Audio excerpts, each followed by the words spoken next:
best you can ask for in a day 2 tackle. And that's like, you're not going to get a guy that's super polished and has the requisite traits that you want in a tackle. That guy's going in the first round, right?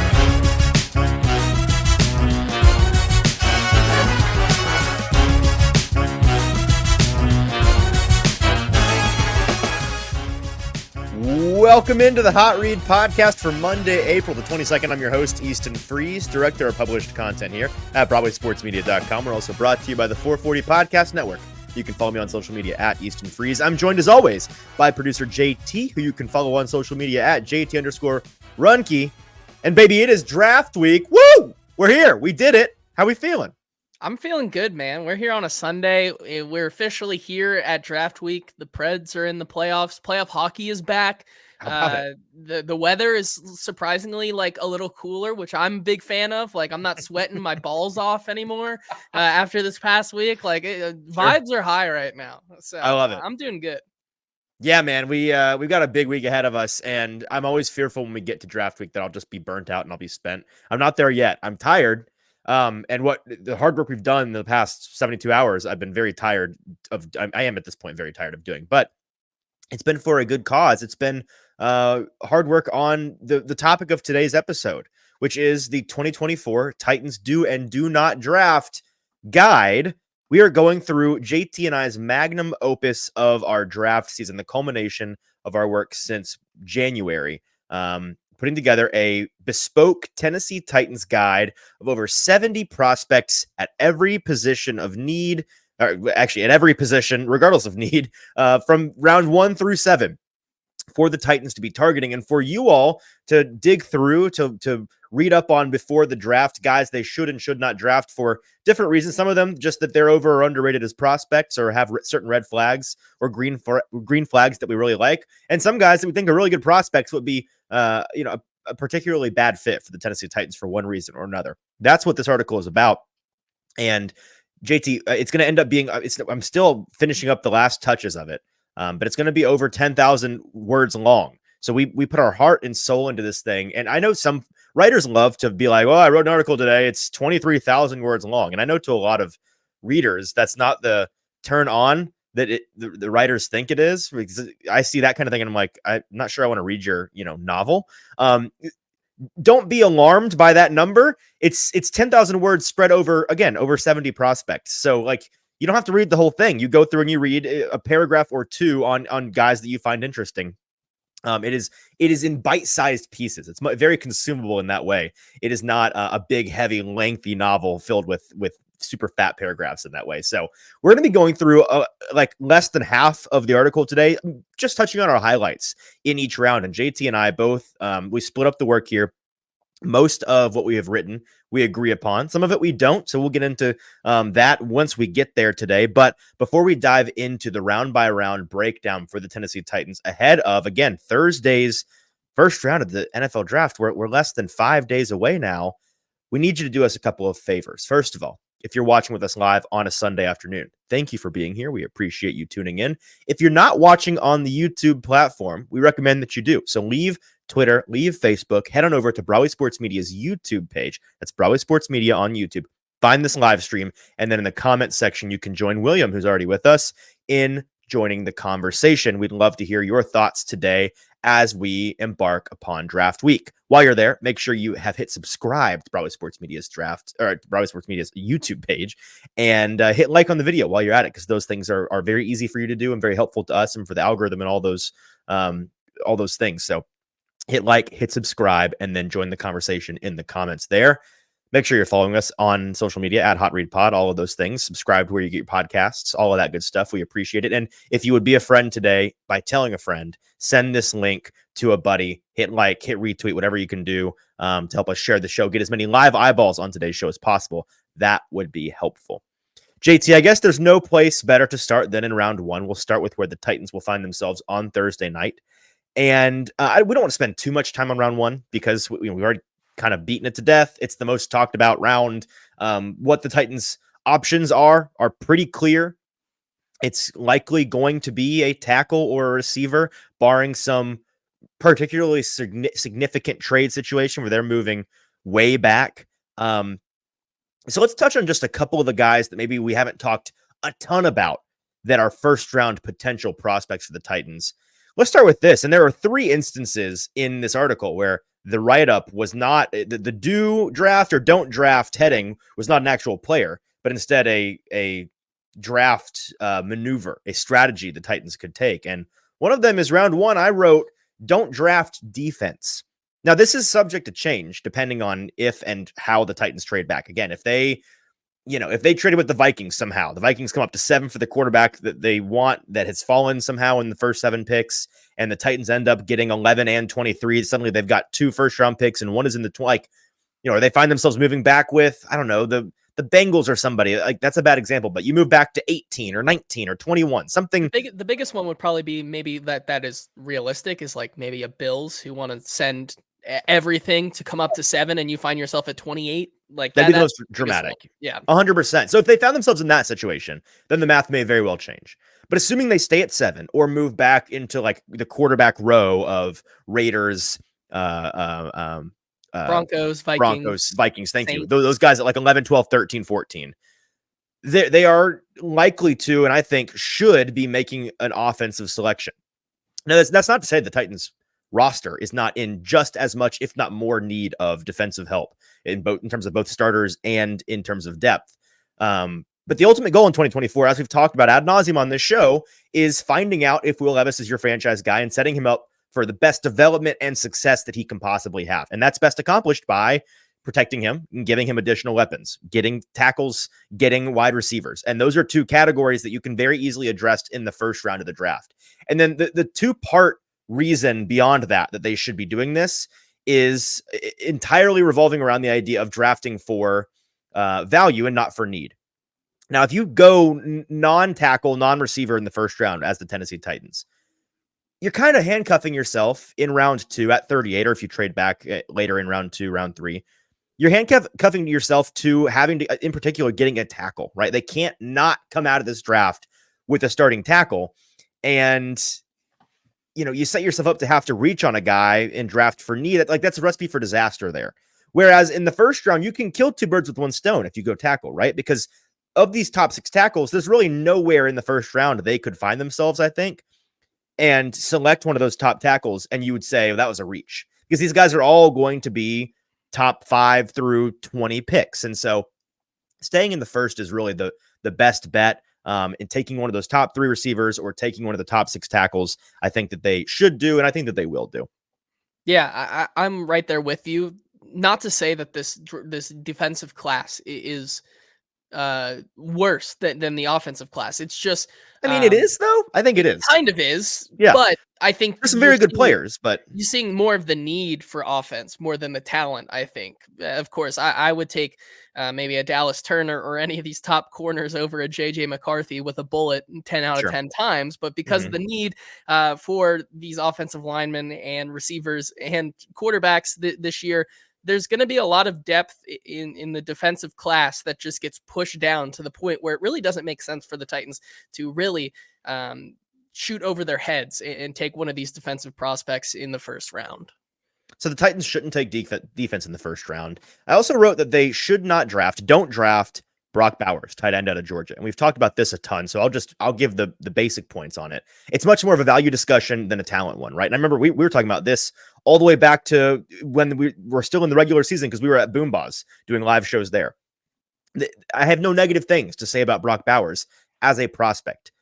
But the window for a first-round tight end pick to age well is much narrower than it would be for a receiver or a tackle, for example. Like it or not, that's just the way that it is. And if Bowers is taken in the top half of the first round, he's going to come into the NFL as one of the highest paid players at the tight end position already. So he'll need to realize close to his ceiling in terms of potential on his rookie contract to be worth that pick. And historically, the first-round tight ends we've seen go off the board in recent years, they just don't live up to that. And they end up being seen as ultimately failures in terms of draft process, if not failures on the field. Like I wouldn't call up Kyle Pitts a failure of a player. He's a starting NFL tight end, but was he worthy of where'd he go? 4th, 5th overall? I believe. 5th. Yeah, no, 4 or 5, absolutely not a top 5 pick in the draft in hindsight. And so I just think building your team on exceptions to the rule, which I really do think Brock Bowers is going to be. I think that he is an exception to this rule, but I also am not letting that cloud my judgment. Historically, it's a bad idea. And when you're building your team on exceptions and going with non-premium players in the first round, it's a dangerous process. And it would be a luxury selection for the Titans that I don't think that they can afford right now. So that's Brock Bowers. Let's talk about some guys they should draft, JT. And let's stay with the skill position guys. You wrote about Odunze, who you wrote the Titans should draft. They should draft Odunze. I agree with that. Maybe talk to why that is, and then we can get into a broader discussion about, yeah, we love this prospect, but do we see a reality in which he ends up being a Tennessee Titan? Yeah, and I think that's the biggest thing, right? As much as you would love to have Odunze, I think it would either way they go, it shows their hand, right?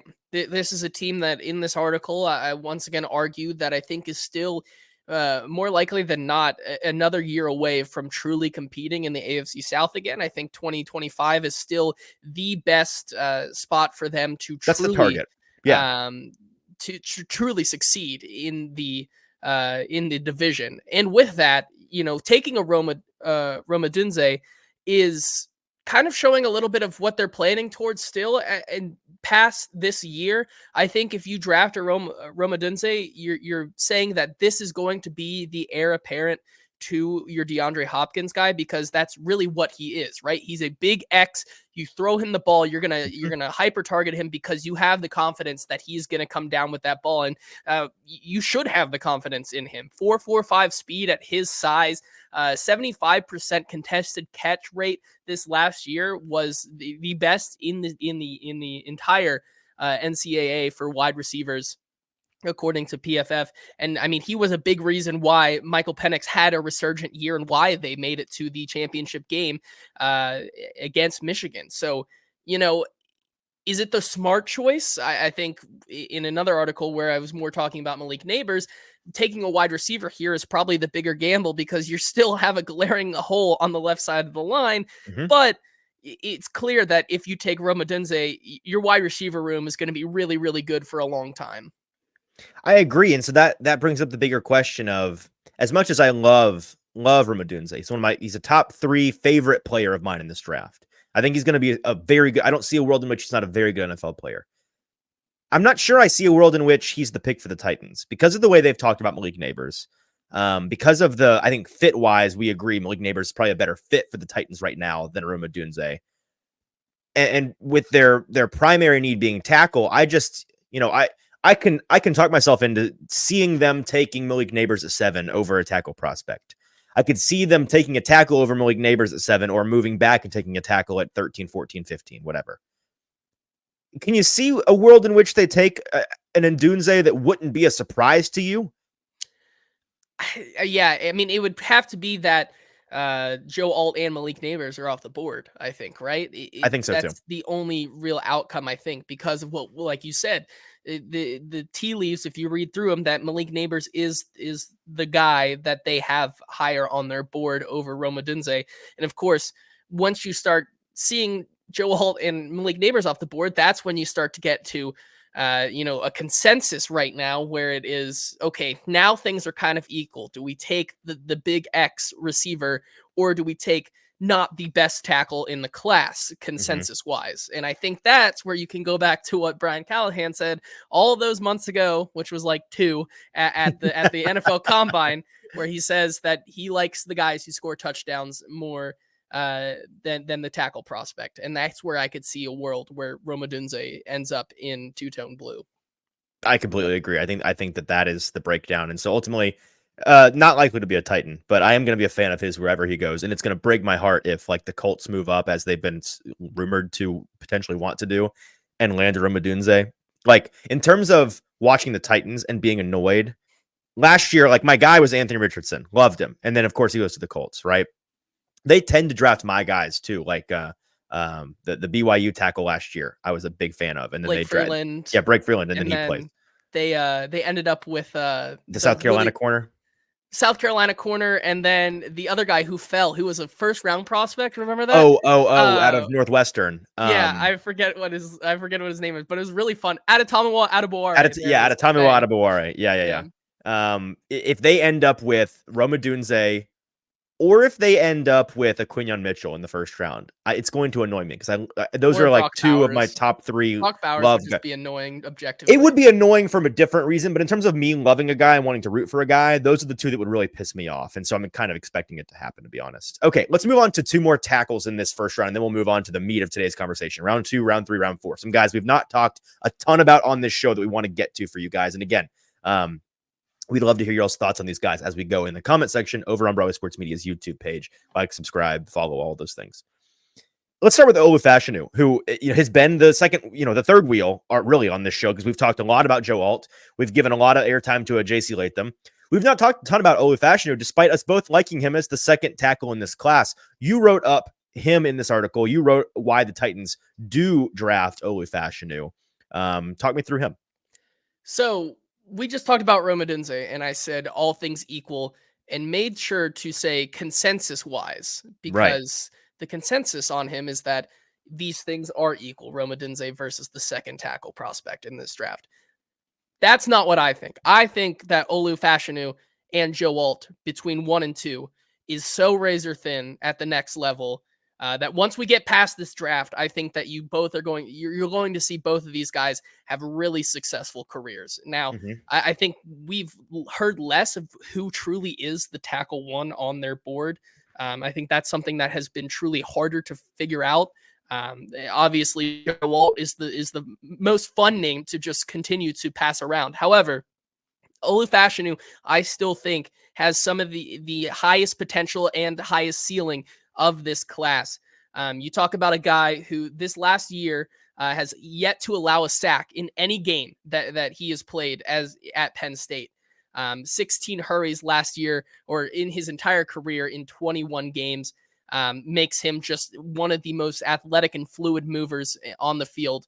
I personally think he's also the better pass protector to a Joe Alt. Oh, he is. I don't think it's a question. Joe Alt is the better run defender, especially with how this team wants to play next season. I think you would most likely look at these 2 guys and want the pass protection skills of an Olu Fashanu, paired with just the rave reviews of him as a character, in his leadership ability. I've heard quotes saying that when Olu has something to say, people tend to listen, is something that I think the Titans line, much like I said last year with a Paris Johnson Jr., could really use in the absence of Taylor Lewan. I mean, that's the last time you truly had a leader on this offensive line. And with all those things, I think Olu is still just such a well-rounded prospect that even if Joe Alt were gone, or even if Joe Alt was there at 7 and the Titans end up going with Olu over him, I think that while people would be disappointed on name value alone, the Titans are still really getting a damn good left tackle who I think is going to be a plus starter for years to come. Yeah, I think anybody that was disappointed by that should do some more homework, because I think Olu Fashanu would be, if he wasn't perceived as a potential liability in the run game, at least at the beginning of his career, I think we'd have a different conversation on this guy, because he truly, I think he is the most polished pass protector of the group. Let me talk about one more tackle before we move on to round 2, and that's Taliese Fuaga, who this is the hardest. So ultimately I wrote, don't draft Taliese Fuaga, and here's why. I know a lot of very smart people have him as tackle 3, some tackle 2 in this class, and he is one of the few guys in this class that I think has a don't bust. But that's a weird way of putting it. Don't bust potential. I think he's one of the few guys that I'd be really surprised if he ended up being a bust, is the way I should put it. I love the guy. Like, I think he'd be offensive tackle 1 or 2 in most classes. He's super fun to watch play ball. As we said a couple of times on this show, as our buddy Stoney Keeley has said, he's like, it's a don't let Fuaga find you out there. He's like an 80s horror film monster that's chasing you down, and if he finds you, he will kill you. He's the Terminator out there. He's the Grim Reaper in the run game. But that's the rub, right? While he's the most talented run defender, a run blocker in this class, he leaves something to be desired as a pass protector. That's the skinny of it. And I don't necessarily believe he's going to have a similar fate to these guys, but I heard somebody, I think it was Austin Gale on the Ringer the other day talking about this. Maybe it was Ben Solak, one of the Ringer podcasts with some guys that I respect, talking about who are the 2 highest profile tackles in recent years who have come into the draft with a similar description of like absolute dominator in the run game. They need to like brush up on their pass protecting skills to the next level. It's Mekhi Becton and Ike Ekwonu, who not had great starts to their NFL career. Now, that's not to say those guys won't ever pan out, and that's not to say that they're total busts necessarily, but it's concerning when you'd rather, at least for me, I'd much rather have a guy like Olu Fashanu, who pass protection is down. He's a natural guy in pass reps. We'll have to teach him a little bit in the run game.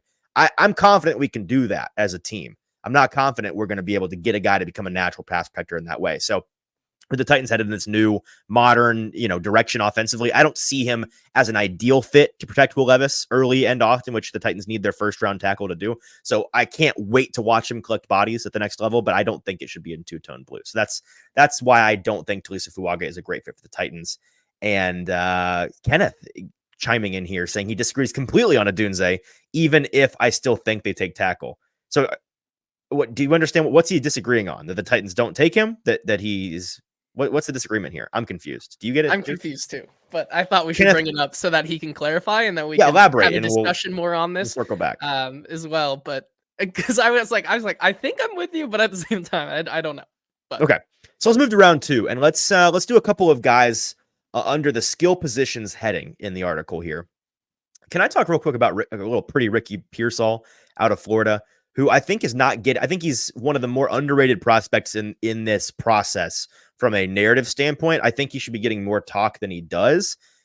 I think the reason he doesn't is because he's not a home run hitter. Like, he's not a big play touchdown scorer in that way where the highlights are him running 80 yards to the house. But he does so many things really, really well, man. He's got great focus and tracking skills, strong route runner, fantastic ball skills. He can become a contortionist mid-air to bring in a catch. And everybody remembers that play that went viral of his from this past season, where he somehow Houdini'd the ball between the two tacklers, one hand crossbody. One of the more impressive catches I've ever seen.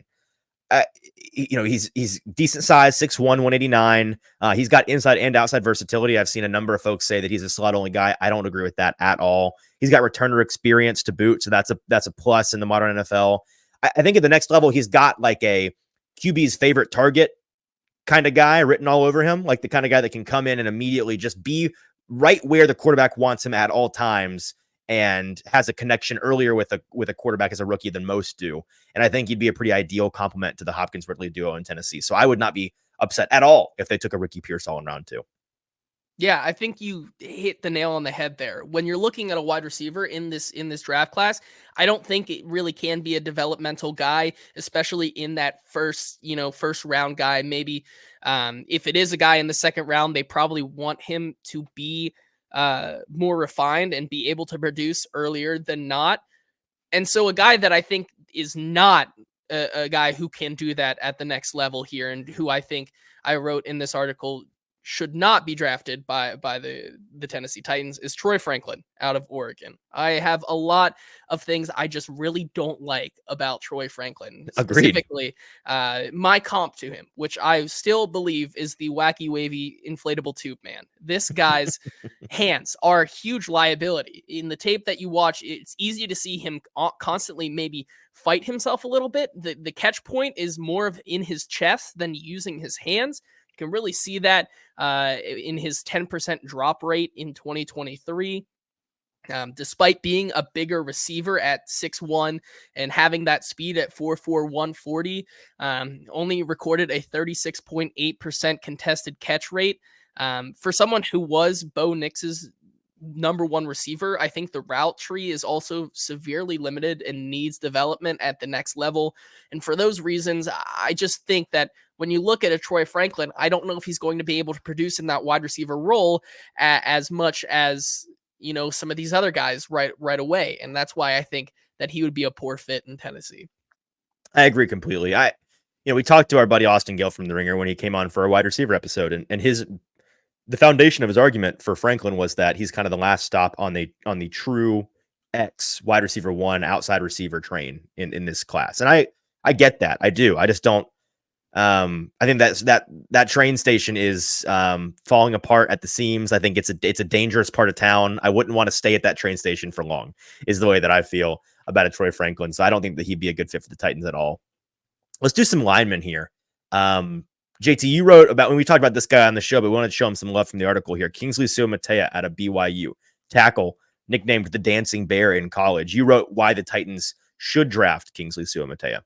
Yeah, and I think, I have to, he's the Dancing Bear. That's his nickname. Like, because of how nimble he is on his feet at his size, 326 pounds and still playing like he's on his tippy toes sometimes is something that's so much fun to watch. He's a more raw prospect, right? And that's where I think you get into that dangerous area of, if you don't take an offensive tackle in the first round, in round 2, these guys are going to be more raw, but you have to be correct about your guy. And Kingsley's one of those guys I really do think that could pan out and be a hit at the next level and a fit with the Titans.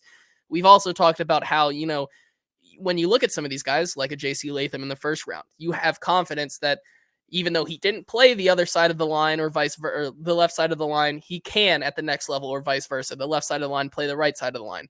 Kingsley is one of those guys who has already done it in college. In 2022, he played 644 snaps, or 644 snaps at left tackle this past year, and then 687 snaps at right tackle in 2022. So this is a guy who has the versatility to play on both sides of the line. He gave up 2 sacks, 5 quarterback hits, and 6 hurries this past season. He still has to work on some of, his pad level, and some of the handwork still needs to be addressed. But I think this is a guy that Bill Callahan could take one look at and see that kind of footwork at that size and really fall in love with. I agree. And along the same lines, I wrote for second round lineman about Patrick Paul in a very similar vein, tackle out of Houston, who we first were turned on to at the Senior Bowl in Mobile. I think he very well could be a starting tackle that somebody finds on day 2. On the consensus draft board, he's fallen to like 66. I think he's going to be a borderline first round pick. I think he'll certainly be gone in round 2. I'll be surprised if he falls as far as folks think that he does. He was built in a lab to play tackle, man. 6'7", 331 pounds. That frame comes equipped with the elite 97th percentile arm length. He's got all of the things on paper you're looking for in a tackle play. He's precisely the kind of prospect that I think a coach like Bill Callahan would get the most out of, because he has the requisite size and length and power and athleticism to be a great tackle. He's just, where he gets knocked is his technique and his recovery skills, because his rhythm can get thrown off, hand usage and footwork breakdown. It's going to take the right coach to clean up those elements of his game, but he does possess all the raw ability needed to fix his issues. And in general, and this is a big part of the reason why I think the Titans not taking a tackle until the second round is a risky idea. Folks talking about how this tackle class is deep. Yes, it is, compared to pretty much any other draft class you can remember. But that doesn't mean, I think when folks think it's deep, that means, all of the top 10 tackles are starters. And in their minds, they're thinking, okay, you get 5 go in the first round, 5 go in the second round, like most drafts. Well, no, it's super deep. And so you're going to see, they're better. They're going to go earlier. So you're going to see 7, 8, 9 of these tackles gone in the first round. And so you may be getting the same caliber of tackle in the second round you would in other second round picks or other second rounds of drafts. But instead of getting tackle 6 in 2022, you're getting tackle 10 in 2024, because so many of these guys have gone off the board. And so generally speaking, I think a big body like Paul, like Suamataia, that checks every fundamental box but needs some technical work is the best you can ask for in a day 2 tackle. And that's you're not going to get a guy that's super polished and has the requisite traits that you want in a tackle. That guy's going in the first round, right? I mean, yeah, I think that's the biggest thing. You just count on a couple hands, the guys that you think are, especially just for offensive linemen, right, in this first round. The top 6 in a Joe Alt, Olu, Fuaga, Fashanu, Latham, Mims are all going to go in the first round. I feel pretty confident about that. And then you start to have questions about, does a Tyler Guyton find his way in there? And then you talk about, okay, if they don't go with that tackle right there, I mean, I think Jackson Powers Johnson and Graham Barton are pretty confident locks to be in that conversation at the back half. So they're going to start going heavy and fast. Zach Frazier getting a lot of talk in the first round. Frazier as well could be an interesting. Jordan Morgan could sneak in there. A Patrick Paul could sneak in there. A Kingsley Suamataia could sneak in there. And you could have 10, 11, 12 total linemen go in the first round. And suddenly this really deep class, which is really deep, all the depth is gone. They're all gone in the first round because they're really deep and they're really good. So Let's go to the defensive side of the ball here, JT. We didn't write any defense in the first round because, again, no defense in the first round. That's the general idea. No defense. Like, subscribe, follow. Make sure you're with us on the Hot Read Podcast YouTube account. If you're not right now, and hit subscribe. We'd appreciate retweets. Kenneth likes, all did come back in here on his Odunze and clarify. This is a good idea. Let's address this real quick. Saying he's still a strong possibility for the Titans if they decide to go receiver in round 1. I'm with Stoney. I think Neighbors is wide receiver 3 in that top 3 group. You're actually with me, Kenneth, because I that's what I think. I think Neighbors is 3. Was Rome your 2 or your? We're all here. We're all here. I was about to say, weren't we all? Yeah, we were all on Odunze wide receiver 2. That's what my board looks like. That's what JT's board looks like. It's the Spider-Man pointing meme. We all have Odunze everywhere. Yeah. That's not. There's a difference between my board and what I think the Titans see. And I would venture a guess. Like, I know Stoney pretty well. I bet if I went and asked him right now, what do you think the Titans see it as? I think he'd agree with me that they probably like Neighbors more than they like Odunze. Now, we could be wrong. Like, that's just reading the tea leaves. They could be bluffing. They could be lying. They could have changed their mind. But in terms of fit, it seems like Neighbors is a better fit. And in terms of what the Titans' new coaching staff tends to prefer, that leans Neighbors for me. And so that's why we think that. So I'm not saying he's not a possibility for them in the first round. I think it's significantly less likely they come away with an Odunze than they do a Neighbors or a Joe Alt or a trade back situation. That's just my 2 cents on that. Okay. One more comment here. Real quick while we're doing these. Joshua comes in with here saying, should draft Roman Wilson in the 2nd, should draft Brenden Rice in the 4th. This is a comment that we weren't going to talk about one of these 2 players. I'm just going to throw him in here. Okay. So in this article, unfortunately for you, Joshua, we respect your opinion, Joshua. I do respect your opinion. We just think you're dumb and wrong about this. That's all. That's not. That maybe is what Easton thinks. Of course, Joshua. I think you were. Hey, I have Roman Wilson in my top 10 receivers, and you don't. Okay, I just don't think he's a good fit for the Titans. But you can explain that. I don't think he's a good fit either. If I told you that, I think why take a Roman Wilson when Ricky Pearsall is going to be there? I think is a great example and a reason for why I think Roman Wilson is a bad fit. I think also, as I wrote in my article, I think durability at the next level is going to be a huge concern. Roman Wilson's coming into the league at a smaller height and weight than a Kyle Phillips, which I think is a huge red flag for me. And despite there not being a super long laundry list of injuries, between Kyle Phillips and Tank Dell, which is not a great place to be. It's not a great place to be if you're placing bets and you're wanting, to durable guy. Yeah, exactly. If you want to reap the rewards of that, but still, I think that he is very much confined to the slot at the next level, whereas a Ricky Pearsall has a route tree that I think can lend itself to being used in different looks. Whereas I think Roman Wilson is going to continue to fit in the same spot that he was in the Michigan offense, which is, really effective in the slot. And I get it. There's a lot to like about him. 4.39 speed means that he can be shifty and nimble on his feet. However, I think that when you look at the tape, there was a lot there that I think at the next level probably wouldn't have been there for a Roman Wilson in his tape. And that's why I think that given all those things, the catch point, I think, is a little bit of a concern as well. Austin Gale also on our wide receivers episode had a lot to say about Roman Wilson. I highly suggest that you go and look at that one, take a look at that episode as well. But Roman Wilson, I think, is just not the best fit for me. All right, JT, at this point, we're taking requests. I agree with what you just said. But now Jay Boogie wants thoughts on Xavier Legette, who we also wrote about in this article, and we weren't going to talk about. But you know what? We're men of the people. So just give us a quick 60 seconds on Xavier Legette, who you wrote the Titans should draft in the 2nd round. And this is one that I think this was one that it was in Pound my head. The Homer alarm.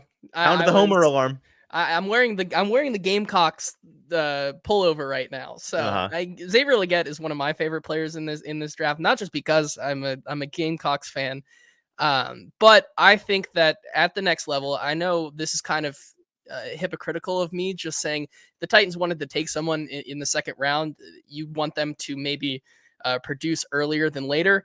I think that's different for Xavier Legette for a couple of reasons. One, we've seen already this offseason the Titans, reading just from what Brian Callahan has said, what Nick Holtz has said, it doesn't seem like the vibes are really high on a Treylon Burks right now. And I think they continue to not be very high on what he can be for this team. However, I think if they wanted to reset the clock on the Treylon Burks experiment here and not have the absolute, the weight of the world, the expectations that a Treylon Burks had, they could draft a Xavier Legette, who has a very similar profile. Turn back the clock on that rookie deal and give him time behind a DeAndre Hopkins and a Calvin Ridley to really develop into the true X yards after the catch guy that I think he can be. Now, at that round 2 price point, I think that's really, really rich for a Xavier Legette right now. And certainly at 38, I think, a Ricky Pearsall could bring better results earlier. However, I think that there is an intriguing argument to be made about Xavier Legette. Okay, so with that, we can move on to the defense for once and for all here, which, again, well done. I agree. I think Xavier Legette at 38, I mean, I could be talked into it, but in a trade down situation, I'm with it. I'm about it. Defensively, let's do, let me talk about Darius Robinson real quick. The defensive lineman, edge defensive lineman hybrid guy out of Missouri, who I think is not just a really attractive prospect, but a direct style replacement for the Titans should they go in his direction. I think he could be a first-round pick, but if he fell to 38, I would probably be pounding the table for them to seriously consider him. He would be the Danico Autry replacement for the Titans should they take him, right? At 6'5", 296. He's got real 0 to 7 technique versatility up front. Like, I think you can play him anywhere on the line. He's not a speed player, but what he lacks in speed, he makes up for with a really impressive play strength, really impressive power profile. He's consistently out muscling defensive or offensive linemen across the defensive line from multiple positions on his college tape. He was supposed to come out in the draft last year as like a priority day 3 guy, and then went back to I think he took his COVID year at Missouri, went back, had a really impressive season. So he's a late bloomer a little bit. But it didn't really bother me what I saw on tape. Looked like, I don't think it was much of a mirage there. He had an eye-watering 27 hurries and 9 sacks last season on 290 pass rush snaps. He needs to move to his like pass rush move set Rolodex. He needs to have some more tricks in his bag.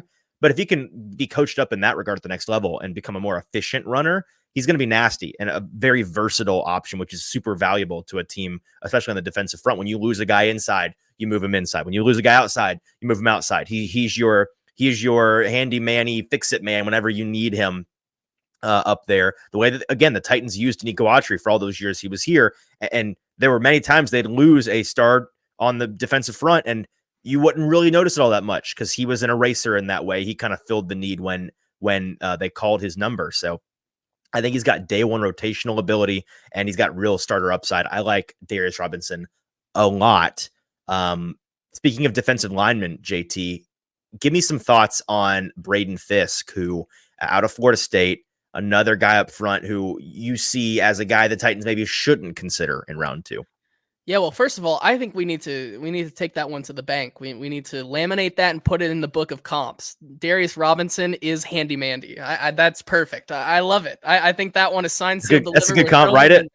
I wonder how many of our listeners know who Handy Manny is. That was kind of like it was like not quite our childhood, or was it? I guess like it was. Maybe at the end of it. The end of our childhood, I think. I think we were a little bit older. Either way. Yeah. Anyways, great Disney show. You should binge all the seasons on Disney Plus. I'm sure they're there.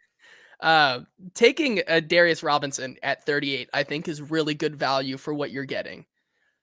I think Braden Fiske is a really nice player. I think he has a lot to like about his game, but at 38, it's just too rich for me. What you like about him and why I think he's going to go high here is just the athleticism that he has. Freak. 6'3", 292 pounds, runs a 4.78, 33 vert, 117 broad, all well within the 90th percentile at his position. However, being an athletic freak on tape only gets you so far, right? I think you can look at some of his production on the interior of the line last year and see really the story of who he is as a player right now. 6 sacks and 19 hurries show just that, he can get to the quarterback, but he, or he can create that pressure, but he fails to get the job done at the finishing point. And I think that's a big thing for me. He's another one of those guys that's like, he's supposed to hit good, so why don't he hit good? Exactly. Like, Also where is considering that he is maybe one of the oldest, if not the oldest defensive Yeah. interior prospects right now, 24, I think mid-season or, late into next season, he'll already be 25 in his rookie season. Certainly has some tread on the tires already. And like you said, at 38, I think there's probably going to be some more intriguing prospects who, have the production to back up their tape more than a Braden Fiske has.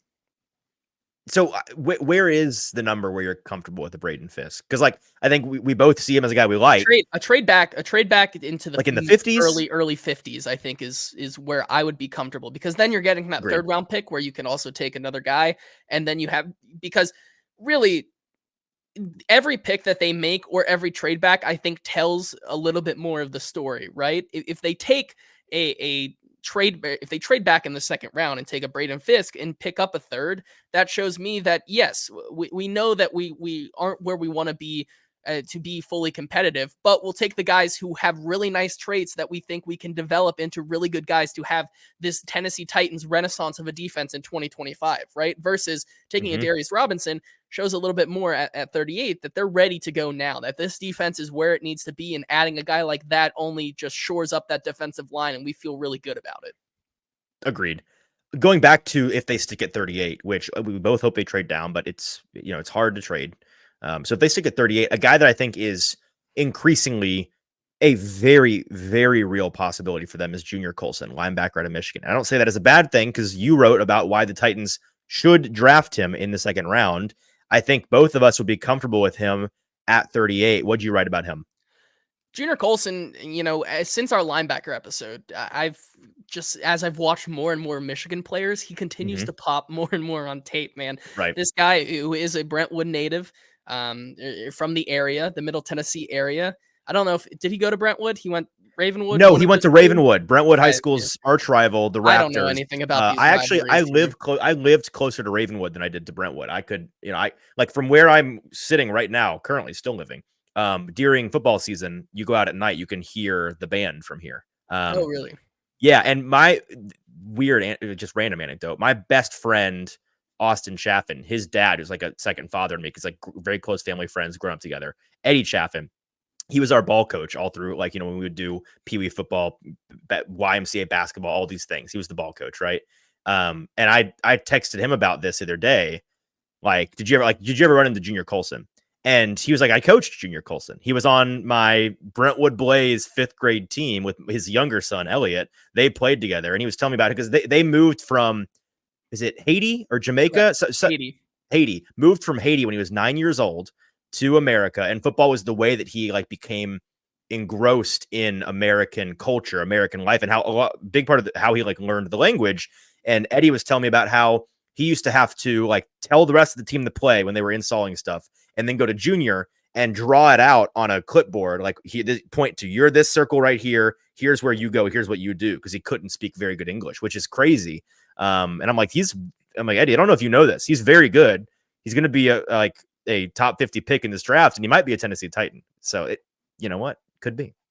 There's a lot to really like about him. If the Titans want to have a guy as a rookie wear the green dot on that linebacking group, Junior Colson is one of the best guys to do it. Elite quickness in the coverage game, an 83.4 PFF coverage grade, over 128 tackles from his 2022 and 2023 season. This is a kid that ended up going to Michigan and starting from day one. He's got a very, really, really smart football IQ. Checks a lot of boxes that I continue to see on tape with his quickness. He pops and is one of those guys who can get downfield in the blitzing scenarios as well. Junior Colson is one of those guys that doesn't have the injury concerns of a Peyton Wilson that I'm so high on, and is why I'm now firmly confident with taking him at the 38th pick, because I think he does have the potential to be the number one linebacker in this class. Well, another thing is the allure of a guy like Peyton Wilson is, look at him cover. He's an incredible coverage linebacker. You trust him like a cornerback back there. He can play on actual receivers and hang. Junior Colson is hard to talk about in that way because it's not like there's an element of his game where you're like, holy crap, Junior Colson is a killer at this. But what does he do poorly?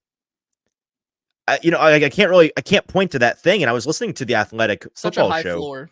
super high floor. I was listening to the Athletic football show earlier today, and I tweeted this out. Dane Brugler talking about this linebacker class, and here's what he had: very strong words on Junior Colson. And it was one of those moments where I stopped what I was doing. I was like, oh, this kind of shifts my perspective on where he's going to go and how he may very well be a Tennessee Titan. He said, quote, we're talking those sneaky guys who might go earlier than we think, maybe sneak into round 1. It's not impossible. He is, I think, the clear linebacker 1 in a weak linebacker class. And so if you want to come away from this draft with a standout guy in the middle, a green dot guy, Junior Colson is, I think, easily the top guy. And I question whether or not he's going to get past 37 with Harbaugh and the Chargers, who obviously coached him in college. So, like, if his floor is 37, 38, not in terms of the Titans, but like from a national analyst who's as plugged in as anybody and has a good idea of where these guys are going to go, if he's there for the Titans at 38, I'm going to kind of be surprised if on Friday night you and I are sitting together watching this, Junior Colson's on the board. I'm going to be talking, okay, this pick is Junior Colson. I'm pretty certain this pick is Junior Colson. It seems like more and more he fits the perfect spot where the Titans may need the most on the defensive side of the ball, right? They are lacking that guy. And if they can at 28 there or 38 be there and fill that need immediately, the Titans should run up that card. Agreed. Okay, that's round 2. Let's move on to round 3 here. And again, if you're with us live today on Sunday evening, thanks for being here. We're happy that you're hanging out. We'd love to hear your thoughts on any of these guys. We're taking requests. If you have a guy you like to hear about, we may or may not have written about, we'll talk about him. And if you have thoughts on these guys, we are going through the 2024 and Titans edition of the Do and Don't Draft Guide. By the way, JT throwing it up here. No better time than now to advertise our live show. Hello, Draft Live on Thursday and Friday night. It'll be JT and I together in person, sipping on something cold and delicious, watching the draft along with you guys, talking through it in real time, giving real-time analysis and reacting to everything the Titans do. We've done it for 2 years in a row. This will be the third. We've had an incredible time the first 2 years. We're planning on making this year's even bigger and better. So check it out. Wherever you're finding this show right now, it's going to be there, live on YouTube, live on Twitter, live on Facebook, all things 440 and Broadway Sports Media. So check it out. Hang out with us. We look forward to seeing you there. Okay, round 3 here. Let's and Kenneth with a question here for round 4. Kenneth, we're going to star that. We'll get to there when we get to round 4 here in just a minute. So we appreciate the question. Round 3, there's one skill position player I want you to talk about who we've not talked much about at all since the Senior Bowl, where we saw him in January. And that's Devontez Walker. Tez Walker out of UNC. The guy that was catching passes from a Drake May and not making him look all that great out there, because we don't think the Titans should draft Devontez Walker in round 3, or probably I'll speak for myself. I wouldn't want him in round 4. I don't think he's a very good receiver. I don't think he's going to be good in the NFL. JT, talk us through why that is. This is a guy who was, before the Senior Bowl, on the consensus big board at 33. He has now fallen to the consensus 81 on the big board here.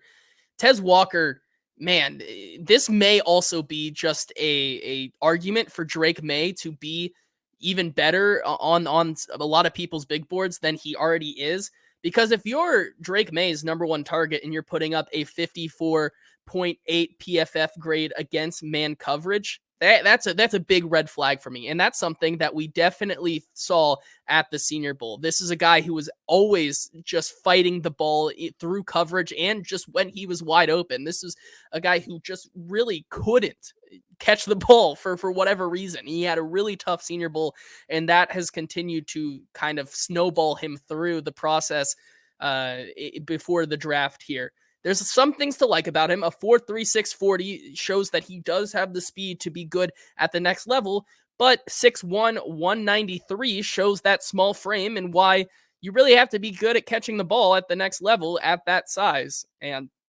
Tez Walker does not know how to catch the football. And I think that's a big reason why at the next level he will struggle, and why he's out of my top 10, probably even my top 15 wide receivers right now in this draft class. Yeah, that's fair. And if you're watching with us live, I just disappeared for like most of that. JT, well done vamping. I have a pregnant wife. I heard a crash downstairs. I want to make sure everybody was alive and fine. We're just dropping things. It's fine. Okay. So that's Tez Walker out of UNC.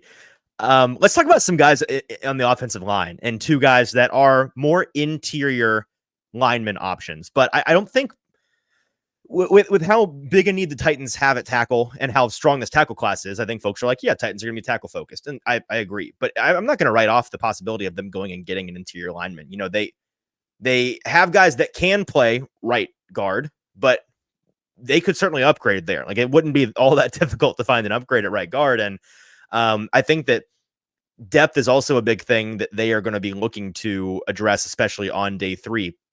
So, you know, this is these are round 3 guys, and all of these guys we're talking about are potential, you know, hypothetical trade back options, like, because the Titans don't have a 3rd round pick still. So we're talking about them if the Titans were to trade back, which we think they're interested in doing. And so let's start with Dominick Puni, JT, who you first spoke to at the Combine. You were at his podium, and he has a connection to one of the newer members of the Titans coaching staff in Scott Fuchs, who is the assistant offensive line coach. He played a lot of different things in college. He was playing tackle most recently. He's projected to be an interior lineman. But talk about why you think the Titans should consider drafting him in the 3rd round, and why his connection to the Titans make him a unique player that's on their board. Well, first of all, at the Combine, Puni talked to how Fuchs was maybe the biggest impact in him getting better every single year while he was at Kansas. And he kind of topped off 2023 with his best season, allowing 0 sacks and only 15 hurries in over the last 2 seasons at Kansas. He did struggle on the outside, on that right side. I think he played left and right. I mean, this is a guy that, right, he's the most versatile maybe lineman in this class. There have been guys at the Combine, some teams at the Combine who wanted him to even try out at center, because this guy can play anywhere on the line. Okay, so he's played a little bit of everything, but last year he was primarily a left tackle, and the year before he was primarily a left guard.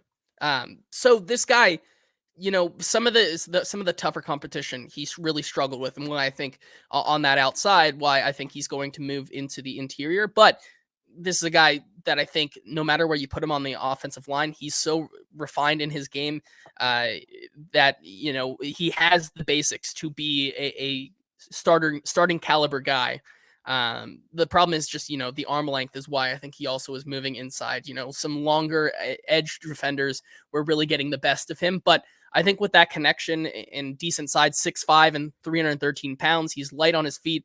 And I think he really, if the Titans found themselves with a 3rd round pick, could look at a guy like Puni, who has the connection already and has a rapport with the offensive line, you know, the coaching staff here, that could be a really nice plug and play guy if they needed him to be. Fair. And the one guy I wanted to mention that I wrote a don't draft column on was Cooper Beebe out of Kansas State. He's a guard who in college showed he had some tackle versatility. At the next level, he's going to be a guard, an interior player. And the reason I wanted to mention him is because there's some things about his profile that I think on the surface, Titans fans look at and be like, okay, you know what, maybe, because I think he's a good lineman, and, you know, he's got the right build for it.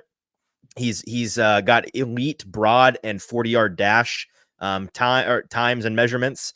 You know, he's twitched up. He's athletic. The biggest thing is that he is a sort of stiff player. He's not the best mover in the short area, and that's part of the reason why I don't see him as a guy that could play right guard. I think he's a left guard only, and the Titans have one of those already in Peter Skoronski. So that's the ultimate reason why I don't think he would be a good candidate if the Titans were considering an interior line option in round 3. So that's Cooper Beebe out of Kansas State. Just wanted to mention him real quick. Let's move to the defensive side of the ball. A big fella on the opposite side in the trenches, up front in the middle, is Ruke Orhorhoro, who is one of our favorite players. We've talked a lot about him in the last 7 days on this show, but we wanted to show him a little bit more love, JT, because you wrote about him in the 3rd round being a player the Titans should absolutely consider. Yeah, I mean, he comes in on the consensus big board as the 69th overall prospect, but I think the biggest thing with his game is that he plays on the interior like a guy with the bendiness and the twitch of an edge defender. And that's something that you can really see in his game, right? He played at least 30 snaps lining up from anywhere at nose to the outside of the tackles last season for Clemson.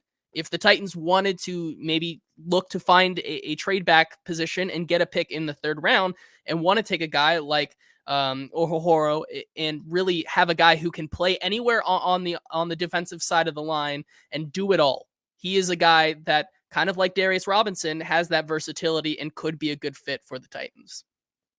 I agree. He's just, when you watch him on tape, he sucks you in. And that's the biggest thing for me, is that he has the look of an NFL player up front in the middle. And I think he's going, I'll be shocked if he's gone or not gone by the end of day 2. It would not shock me if he snuck into the second round somehow. So that's Ruke Orhorhoro out of Clemson. Let's do some linebackers here. Let me mention real quick Jeremiah Trotter Jr., out his Clemson teammate here, who I think is a talented linebacker, but I don't think he'd be a good fit for the Titans. So I wrote about why the Titans should not draft him. He's a strong athlete. He's a downhill, heat-seeking missile style linebacker who is effective in that downhill role. But it's just like the common theme here is the Titans don't need that guy, right? He's not going to be your go-to deeper coverage, reliable guy. He's not going to be your green dot guy at the next level, I don't think. And his skill set would be pretty redundant with a Kenneth Murray, who they just brought into the fold. So I don't think a Jeremiah Trotter out of Clemson would be a good option. But we do think that Cedric Gray out of UNC, just a couple of miles down the road there, is a good option for the Titans. And you wrote about why the Titans should consider drafting him. I think the biggest thing for the Titans this offseason has been bringing in guys who love making plays, absolute playmakers, and Cedric Gray is no exception. I think he has a ways to go in his coverage game, but he's a sound tackler. Had 115 tackles in 2022, followed that up with 80 tackles this past season in 2023. But the biggest thing is that he forced 11 turnovers, including an interception and 5 sacks in 2023. This is a guy who, wherever you look on the field, Cedric Gray is going to try to be there making a play. And if the Titans found themselves in the back half of the third, even with their pick in the fourth, who I think Cedric Gray could still be there, he would be a guy that I think you could put into the rotation with the Kenneth Murray and the other linebackers in this group, and really find sometimes next season where he's out there making an impact. I agree. He's one of the last stops. It's him and a guy we're going to talk about here in the 4th round in Jordan Magee. Spoiler. Those are kind of the last guys on the linebacker big board where I consider them to be viable, actual potential starter options at the green dot linebacker position, the coverage linebacker position. Before we dive into touching on a handful of guys from rounds 4, 5, 6, and 7, all of our day 3 guys we wrote about, who we'll touch on a bunch of them for you guys. Let's address some of these questions in the comments, which we appreciate. And if you guys have more and you're listening with us live on a Sunday, throw us some more. We'd love to hear them. And this week is all about addressing as much draft talk as humanly possible. We'll be here as long as you guys want us to be here, fielding questions. Kenneth asking a good one. What is the best 4th round receiver to both of you? And he posited, is it Javon Baker out of UCF, who we did write about. I think we were planning on talking about him. No, we weren't going to talk about him, but he is in the article. So if you want to read up on him, he is in there. And I think he is a due draft candidate for the Titans. I don't know, man. I'm looking at the big board here, the consensus big board, that is, at guys in the 4th round. So guys in the, the 100s range. And it's Javon Baker, it's Malik Washington, Brenden Rice, Johnny Wilson. In terms of talent, if Jermaine Burton falls into day 3, it's Jermaine Burton out of Alabama. But that becomes such an interesting conversation, right? Because he is a guy that, if he had no off the field issues, he'd probably be a top 5, top 6 wide receiver in this class. He may be a 1st round talent. He's certainly a 2nd round talent, in my opinion. But he might fall into day 3 because there are going to be a handful of teams that have black dots on him on their board. He's going to be X'd out. He's going to be a cannot draft guy. We've talked, you and I behind the scenes have talked about this idea the past couple of days. Where would you consider drafting a Jermaine Burton? And if he's there for you in the 4th round, I'm closing my eyes and scooping him up. I don't care. I can't pass on that talent. So off the field attitude issues are different for you than a guy who has been medically cleared to come back to football in a guy like Laiatu Latu. That is not true. That is not true. Okay. So no, it's kind of the same scenario. No, right? Because you never asked me if I'd draft Laiatu Latu in the 4th round. If he fell to the 4th round, then I would draft Laiatu Latu. Yes. But if he fell to 38, I probably wouldn't draft Laiatu Latu personally, just because I think it's the same. He had to retire. He could listen. Here's the thing. You can fix a personality issue. You can't make a guy's back not be broken. That's different. It's different. I guess so, but at the same time, for a guy who, which I agree has the upside to be a second round caliber wide receiver, for teams to pass on him 3 full times, I think him still be there in the fourth. It gives me a little bit that of nobody showed up to his birthday party vibes, and that's just something I don't know if I can get on board with. You wouldn't burn a fourth round pick on a guy that objectively has on field first round traits. No, I probably would. Okay, so get off your high horse. My wide receiver that I do really like, you kind of mentioned him, Malik Washington, I think would, if he is still there. Yep. I know the guys over at a football show and other F words have really talked highly about him. I have a lot of the same things. He's an article. Say. I wrote him. Malik Washington is a guy that I think if he were there in the fourth would be a really great value pick for the Titans. Yeah. Okay, so that's the answer to that question. Moving on here to Kevin Davis's question. He said, I'm a Penn State homer. Thoughts on Chop Robinson and if you think he could fall to 38? Funny you asked, because Chop Robinson ended up on the cutting room floor, no pun intended there, of this article. I almost wrote a do not draft Chop Robinson in the second round, and here's why. Talented player, Kevin, and I'm not going to dispute that. From a physical profile standpoint, he's probably the most impressive of the top 4 edge rushers in this class, just from a trait standpoint. His first step is wicked fast, better than anybody else's in this class. I just don't. Once again, he's one of those guys. If he's supposed to hit so good, why didn't he hit good? He didn't. The production in college was not at the same level as what you'd expect from a guy that's that talented. So it's a two-way street where sometimes those guys come to the NFL, get the right coaching staff, and they explode. And sometimes those guys come to the NFL and coaching staffs realize there's a reason why this guy, he just can't play ball for whatever reason. He just can't do it despite being such an incredible athlete. And I don't know, man. That's a risky thing for me for a team when you need a starting caliber edge rusher. And Chop Robinson has the potential to be one of the best in the NFL, but he also has the potential to flame out and never be anything. And that concerns me a little bit, to be honest. Yeah, I think I'm with you on there. With him, once again, he's kind of like in the same mold of a Trayvon Walker or a Tyree Wilson, who has the athletic traits, but just never was able to put up the production. We've seen the last 2 or 3 years how that's worked out. Now, Chop Robinson is not on the same extreme caliber of a Trayvon Walker or a Tyree Wilson, but it does have a little bit of shades of it. He's also not a top 10 pick like those guys were. Exactly. You know, maybe third time's the charm though in this same scenario. Well, and here's the thing: you bring up those examples; those guys aren't necessarily bad at football. Like they both may be rounding into form. Like there's a reality in which Chop Robinson is as good as he possibly can be, but it's not until 2027, right? It could take till the back half of his rookie contract, and then you realize it. But by then, it's like the Titans need guys now. They need dudes that are impact players now. That's like a pick that he may end up going to like a Chiefs or a 49ers at 31, 32. And I'm going to love that pick because I'm going to be like, embarrassment of riches. These teams have the ability to wait and develop. And in 2 or 3 years, we're going to be like, I can't believe we let this guy go to this team because they can afford to sit and do that. The Titans don't benefit by grabbing a guy that they have to sit around and wait on. Okay. Zedian asking, do we think Javon Baker will fall into the 4th round? We wrote about him in the 4th round of our I think it's a 50-50 for me personally. Yeah, like honestly what he gives me, and it could just be that the colors from college are similar. But like last year, I think back to A.T. Perry out of Wake, who I think we wrote in this article from last year, A.T. Perry, 4th round, due draft.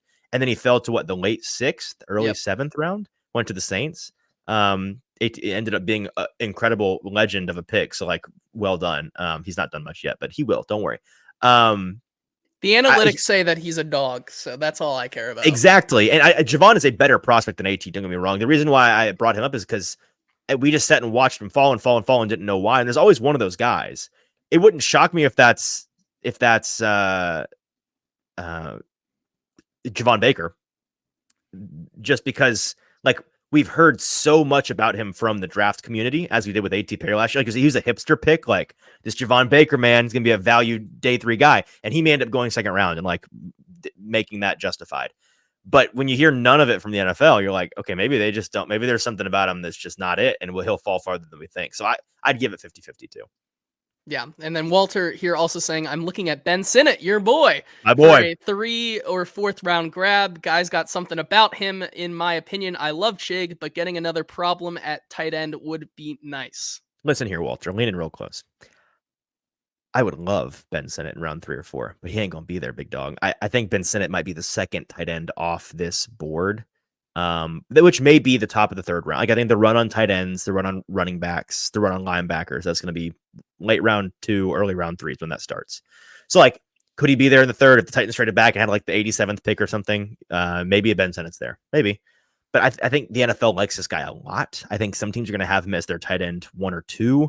And Walter says, "Shh, I'm trying to speak it into existence." If you could get him on day 3, if he is there on day 4, I'm going to come into our Saturday show, pre-show, saying Titans 4th round pick, Ben Sinnott, draft for value. I don't care if it's tight end, run the card in. I just don't think it's going to happen. But I'm with you that if he's there, draft him. Nice. Draft him. Pretty nice. Okay, let's move on to some of these 4th round guys, 5th round guys, 6th, 7th round guys. And we'll just touch on some guys here. Well, not as full-throated a breakdown because we are already an hour 10 into this episode. But you know what? It's draft week. It's our magnum. It's our magnum opus. Like it is. You know? It's exactly. It deserves a 90-minute episode. So that's what we're gonna do. Like we came into this saying we're gonna talk about like 35, 36 guys. Well, guess what?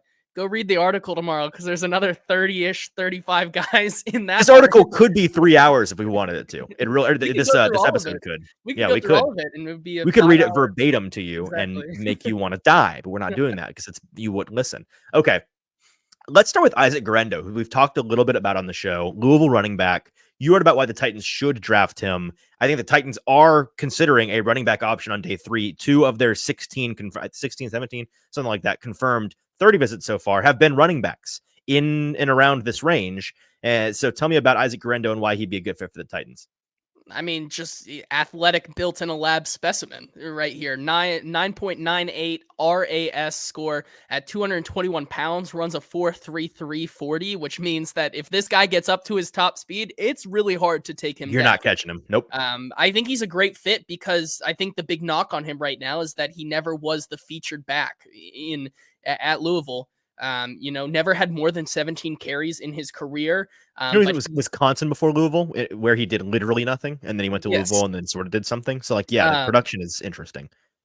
But I mean, with his touches, he posted last year in 2023 a efficient 6.1 yards per carry, and he caught 22 of his 24 targets. So if the Titans wanted to round out their room with Tony Pollard, Tyjae Spears, and Isaac Guerendo, not to mention that he is a pretty efficient pass blocker, I think that is a really nice room to have. It'd be so sexy. And another thing with him is you mentioned that speed, you mentioned the burst that he has, the explosiveness. I think that he's going to be drafted in part for his return ability. I think he's an ideal kickoff returner for me, at least in my head, with this new kickoff rule. With the new rule, yeah. 100%. Totally. He's the kind of guy I want back there, and I think he could have a lot of value for a team. Same one for me. You could do that with Xavier Legette, but I don't know if you're spending a 2nd round 38th pick on Xavier Legette to be your kick returner. Maybe you are. You show up to the podium that night like, well, the main reason we drafted him was we love his return ability. Let me talk about Brenden Rice, who was brought up earlier in the episode. I'm sorry to double rate on whoever that was, his parade. Joshua. I don't like Brenden. Yes, Josh, I'm very sorry. Brenden Rice, I'm not in. Everybody knows, is what I wrote here. Everybody knows Marvin Harrison's son's in this draft class, but he's not the only son of a legend in this draft class at the receiver position. The big difference, however, is that Brenden Rice isn't nearly the receiver prospect that his father, Jerry, was. I went and looked this up. It was a little bit before our time, JT. You want to guess where Jerry Rice was drafted? What position? What overall? Position? Or, what number overall? Okay, I was like, he's going to wide receiver. He was a wide receiver. Yep, good guess. Was he third round? 17th overall. I thought he was going to be like a day 2 guy, but he was as billed and then some in the NFL. So that was Jerry. Brenden, his son, is going to be a day 3 guy. He's got the prototypical outside receiver size you're looking for. He's got decent speed, strong bag of techniques. His route tree is nice, but he's got really bad separation ability. And when you pair that with him not leveraging that big body often to take advantage of it, to make up for it, he doesn't do that. And so you can't both not separate and not win physical battles, because you're going to be in physical battles because you can't separate. So, he consistently gets beat physically by corners that are smaller than him on tape. He's not a very strong 50-50 ball winner. So like the raw traits are there for him to be a serviceable, number 2 outside receiver, backup rotational X or Y receiver one day, but he's a serious project right now. And I don't think the Titans should take a swing on him. So that's Brenden Rice. That's one guy that I don't like at the receiver position. Let me just go ahead and get the guy that I do like at the receiver position out of the way here in the 4th round. And that's Johnny Wilson. Here's what I wrote at the beginning of this one. Let Johnny Wilson play receiver and let's just see what happens. That's where I'm at this point. I think Johnny Wilson, who, the big talk with him this cycle has been, holy cow, have you seen how big this guy is? 6'6", 231, 35.5 inch arms. All of his size and length measurements are 97th percentile and above for a receiver. He's built more like a tight end than a receiver, right? And so you're like, well, at the NFL level, maybe he plays tight end. I wanted to let him play receiver. Like I saw, was it the fantasy? I think it was Fantasy Points. There was a chart the other day comparing his size to like a Mike Evans, comparing his size to was it also Julio Jones? Darren Waller. Okay. Yeah. So like a tight end who is a receiver type and a receiver who's a tight end type, like that tweener size. He could technically be either, I think, on paper, but you're going to utilize him in that similar way because he moves like a guy that's 30 pounds lighter than him. His ability to move in space, the hulking frame, it doesn't really hinder his ability to get in and out of breaks, change direction really well. He's got good balance for his size. All of these things are still there. The biggest knock for me is that like the drops were a concern with that. He's got the biggest catch radius of any guy on the field, wherever he's playing any day. Like it's him. He's the guy. He should be the easiest target, but he doesn't have the most secure hands. So he's going to get on the jugs machine at the NFL level and try to fix that. And if he can improve the reliability of his hands, I think he's worth betting on. If he's there in round 4 in particular, which he may be a day 2 guy, if he's there in the 4th round, love a Johnny Wilson. Really do. Yeah, I'm with you on that one. I think because he is one, it's like, it's so slim though as well between him and Mike Evans. It's like we're talking about this guy as a tight end, despite him just being. I don't think he's going to be Mike Evans, to be clear. I'm just saying, a guy that big can do the receiver thing if they can move well. Exactly, he's an inch taller and I think 6 pounds heavier than a Mike Evans, which is not nothing. But it's not like we're talking about this guy being 25 pounds heavier than like some of these big boy receivers, right? And no, I'm with you on that one.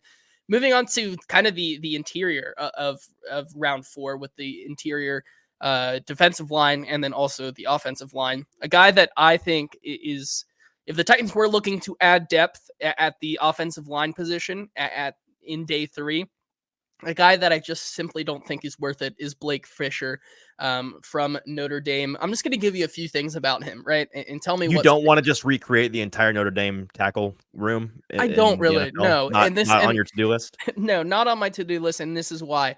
6'5", 310 pounds. He has a nice build. However, 5 penalties last year in 2023. Because, when he initially loses, he really loves to get handsy. Does that sound like anybody on the Titans offensive line right now? Strong build, decent footwork, but getting beat and having to compensate for it is what you're saying. Correct. On the Titans roster currently? Yes. At tackle? Yes. Like NPF? Correct. This is a guy who I think is the biggest comp to him could be an NPF. And why add another NPF when you already are trying to develop one is my main takeaway with Blake Fisher. Well, so I think there definitely are better options, even in the later rounds, I think. Fair enough. Is that a comp you came up with, or did you read that somewhere? I've read it 2 or 3 times, and before I even read a couple things on him, just watching him on the offensive line with Joe Alt, I was like, this guy is nowhere near where Joe Alt. Well, yeah, that part. Yeah, no, that's fair. Okay, that's Blake Fisher out of Notre Dame. Don't draft him in round 4. How about a guy you do want to draft on the other side of the trench there in the defensive front, Gabriel Murphy, who we had a confusing episode on Saturday, I think, where you were like, hang on a second. I think like there are 2 guys on UCLA named Murphy. They both play edge and they have identical measurables and they're also the same age. And I was like, wow, they're identical twins. And then you look it up and they are. File it under things we should have known already. I don't know how we didn't know this in the draft cycle. There are 2 Murphys, Gabriel and Grayson, I think. Yeah, Grayson Murphy. Very similar prospects, because genetically they're identical human beings. They are identical twins. And Gabriel is the one you like a little bit better than the other one. But I do. Here's the thing.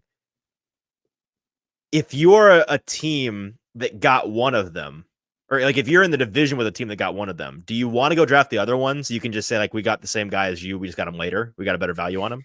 Maybe. Like if the Colts draft a Grayson Murphy or a Gabriel Murphy in the 4th round, the Titans 5 picks later be like, we got Grayson, he's the same guy, and we got a better value on him.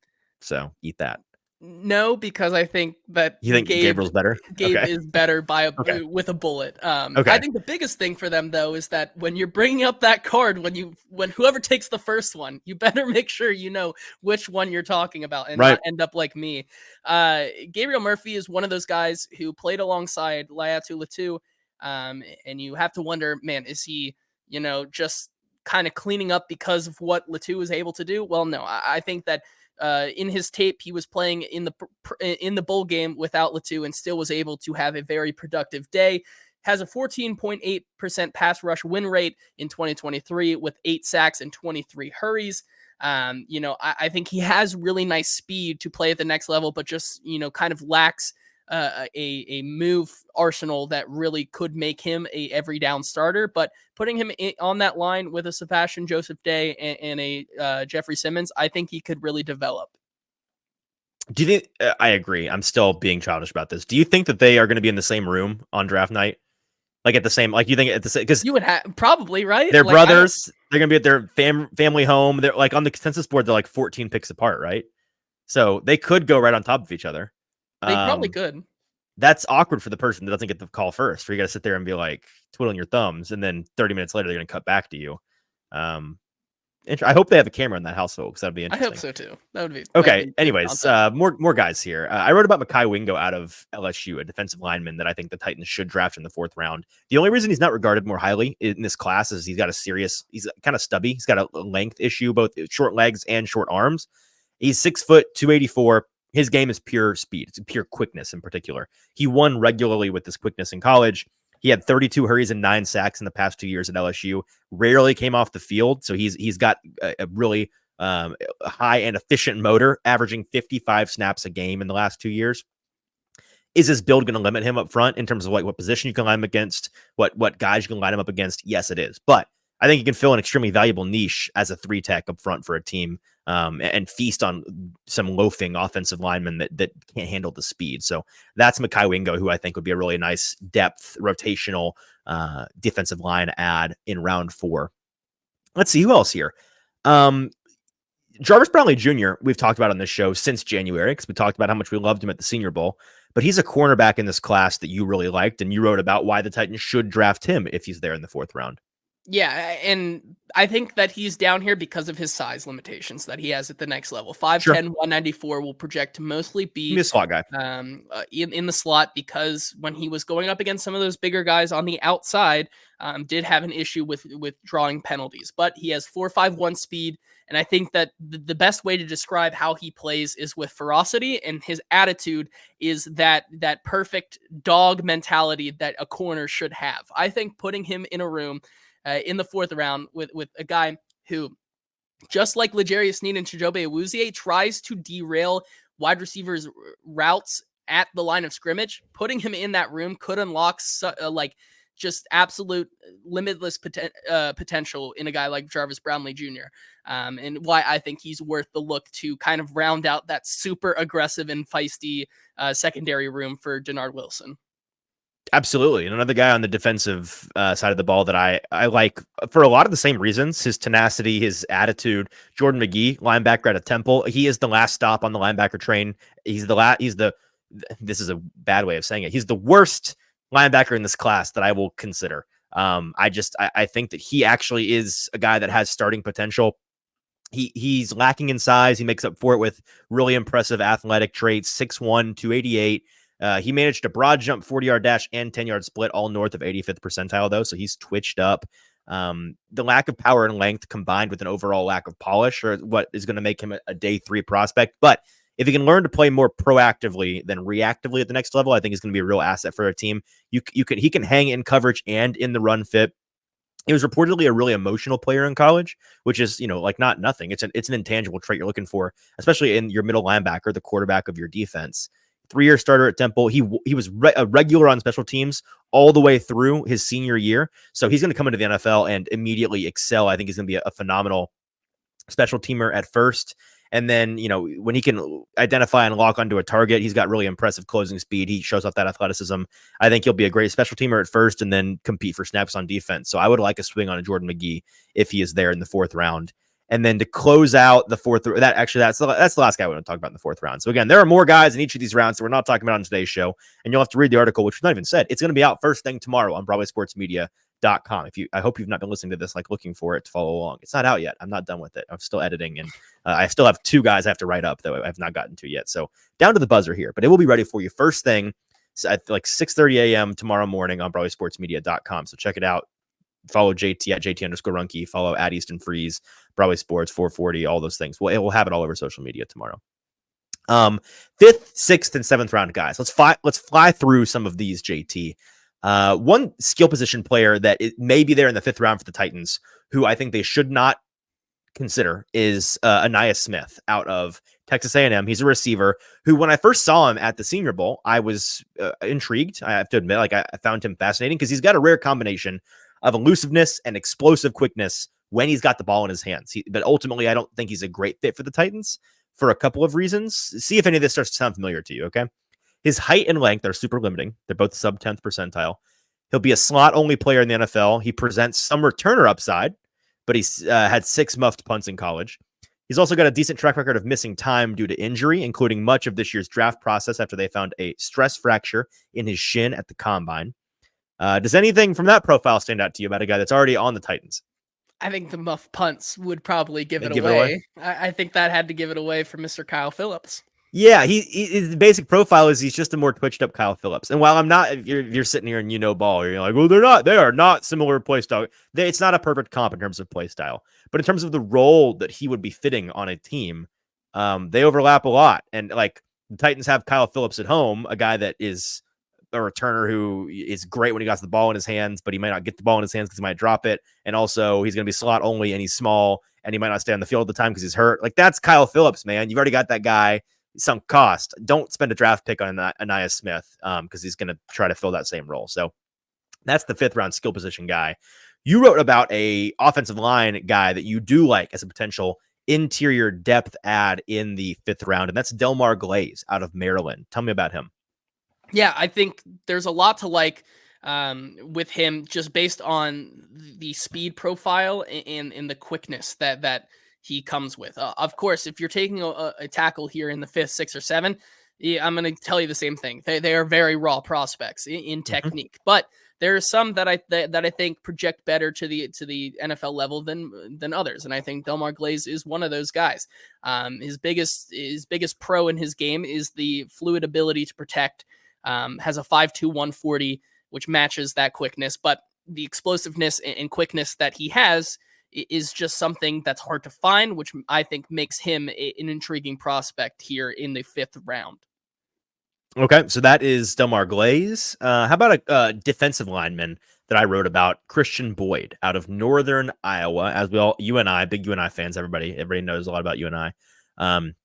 When he showed up at the Shrine Bowl this year in January, he was, I think, determined to make everybody that was there paying attention to leave with the name Boyd written on the top of their to-do list, because on tape, he looks like a future NFL player. Like that's the biggest thing with it's similar to Ruke in that way. He's not the caliber prospect that a Ruke Orhorhoro is, but you can't say that name quickly. It's getting tough. Yeah, I know how to say it now, but you have to stop and prepare yourself. Ruke Orhorhoro. You can't just fly through it. Yeah, Khristian Boyd. I think he's going to be rotational depth on the defensive line at the next level. He's a big body. He flashes serious explosiveness and interior rush ability. He's not just a road bump for the run game that he's going up against. He's got good run defending ability. Had 3 sacks, 9 hits, and 28 hurries last year at Northern Iowa. I think that he'd be a good add in round 5. You wrote about Curtis Jacobs as a linebacking option out of Penn State that you don't like, JT. Why would he be a bad option in round 5? it's the same thing where I think he's a really nice athlete. He's 6'1", 241. The explosiveness is there, but he just did not produce in at Penn State. Penn State is the weirdest college, man. They Every really year, are. I feel like they have athletes that come out and you don't know what to do with them. They're The crazy strong. They're crazy athletic. Hit was Micah Parsons, and I think that you could, probably who's the cornerback from the Steelers that they got this year from Penn State, that I just can't think of his name, who was in the draft class last year, the cornerback out of Penn State. Either way, early, like the round 2 pick. Yes, I don't remember his name. I'm gonna look it up. I'll look it up. Curtis Jacobs, he plays linebacker, but I think would be a really bad fit because he really fits Joey Porter Jr. Thank you so much. Kevin in the chat there. He plays more of the Kenneth Murray type, really poor in coverage, 80% completion rate, and allowed a passer rating of 99.7 in 2023. Only 77 tackles over the last 2 seasons. Was Joey Porter Jr. out of Penn State? Are we sure about that? I believe so. I think it's wrong. Either way, anyway. okay. We can figure that out later. I think that given the production that Curtis Jacobs has, he was at Penn State. Okay, I'm just dumb. Level, Ignore me. I don't think it's worth the pick in round 5 to bet on the traits alone, because certainly they did not show up in college. That's fair. Okay, I'm done going down my Joey Porter Jr.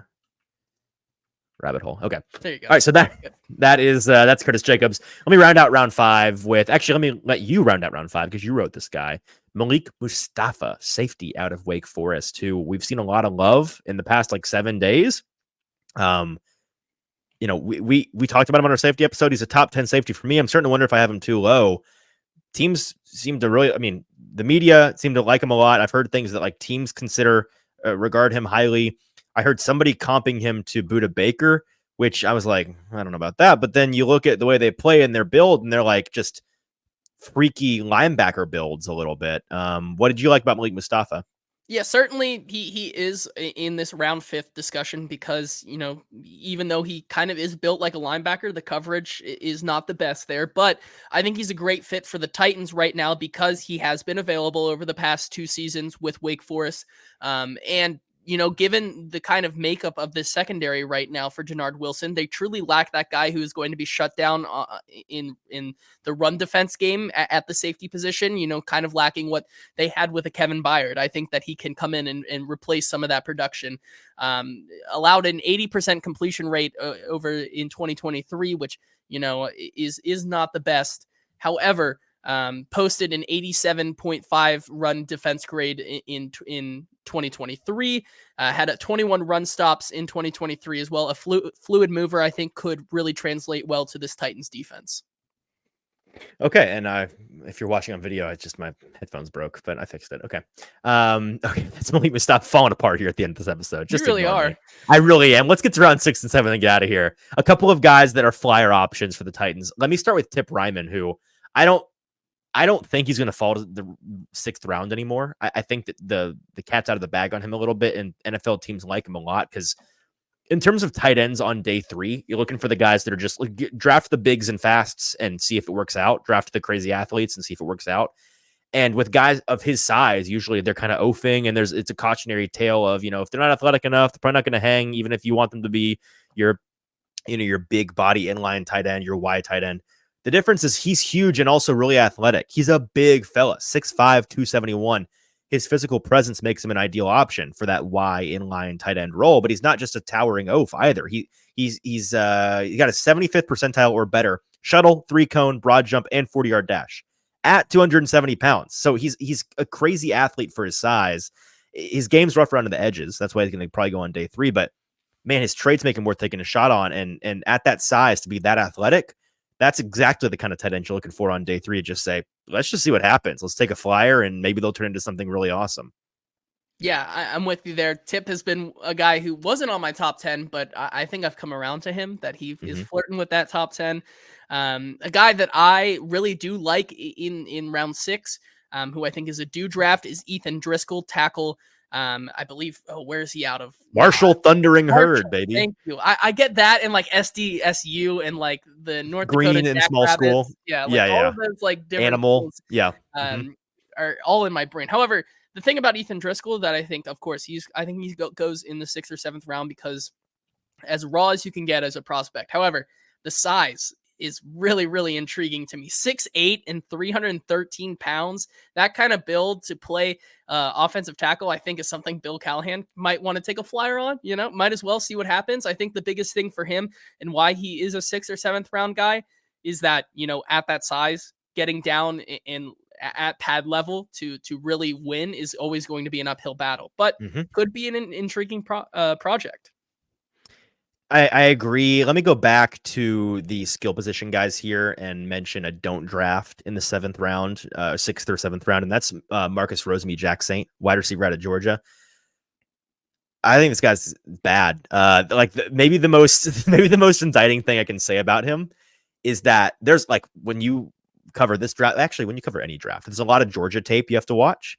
And usually guys are popping out to you across the board. Even if you're focusing in on, Brock Bowers, you're going to notice something from this lineman. You're going to notice something from this tight end. You're going to notice something from this wide receiver.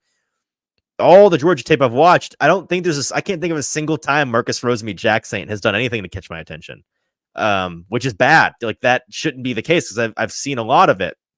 And so, he's below average physically and athletically. He's got an impressive arm length. That's about it. When you pair that with very minimal college production at a team where you should have had a lot of offensive production, what are you expecting from this guy at the next level? That's what I'm asking. I don't know. I'm out. And that translates perfectly to my guy that I'm also out on in round 6 and 7. Johnny Dixon out of Penn State. Well, we're just talking about a lot of Penn State guys today for some reason. And why they're bad. Big thing for him is that he just doesn't have the size at the next level to really compete. 5'10" and 180 pounds. It's going to be an uphill battle for him to really find even a rotational piece. The biggest thing is that he also comes with really short arms, which makes it really, really hard for him to win against bigger bodied receivers.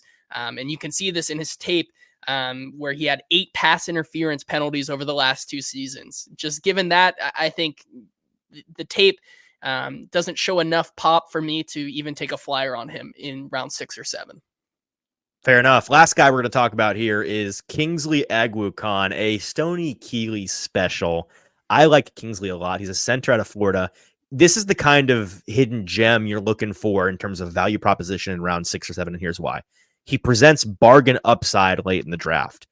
Fought to come back from an ankle injury during the entirety of his 2023 season. Never played it close to 100%. So that means teams are either watching tape where he's not at his best, or they're reliant on his underclassmen tape and Senior Bowl performance to see what he could be at his best. Projection, a lot of it is. And so he lacks the length or power profile to be drafted higher than day 3, but the unknown of him, I think, is pretty enticing. It's enticing enough to take a swing on him.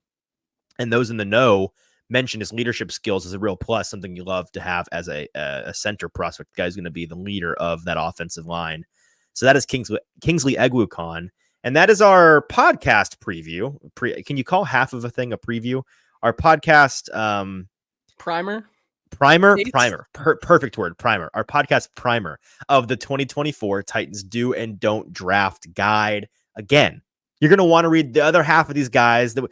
You know what? We left the better half out. We went through and we decided who are all the worst ones, and we talked about them on the podcast. And if you listen to the end here, you have the half that were the worst and least entertaining. The more entertaining half is still there. You'll have to read them on the Broadway Sports Media's website tomorrow.